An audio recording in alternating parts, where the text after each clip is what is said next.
AICC అధ్యక్షుడు Mallikarjuna ఖర్గేకి face maker implantation విజయవంతంగా జరిగింది. ప్రధానమంత్రి నరేంద్ర మోడీ ఆయనతో ఫోన్లో మాట్లాడి ఆయన ఆరోగ్యం గురించి ఆరా తీశారు. ఎక్స్ సైట్లో ఖర్గే ఆరోగ్యం గురించి సమాచారాన్ని పంచుకున్న ప్రధాని ఆయన త్వరగా కోలుకోవాలని ఆకాంక్షించారు.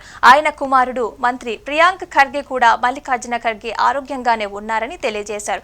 నేను మల్లికార్జున ఖర్గేతో మాట్లాడాను, ఆయన ఆరోగ్యం గురించి అడిగి తెలుసుకున్నాను. అలాగే ఆయన త్వరగా కోలుకోవాలని కూడా కోరుకుంటున్నాను.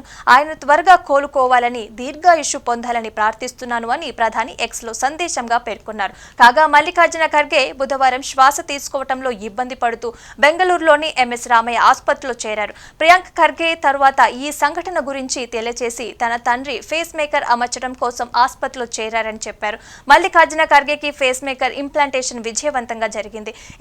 ఇది ఒక చిన్న ప్రక్రియ. అతని ఆరోగ్యం స్థిరంగా ఉంది. అయితే 2-3 రోజుల విశ్రాంతి తర్వాత మళ్లీ రాజకీయాలలో చురుకుగా పాల్గొంటారు. మీ అందరి ఆందోళన మద్దతులకి ధన్యవాదాలు అని ప్రియాంక్ ఖర్గే ఎక్స్ సందేశంలో పేర్కొన్నారు.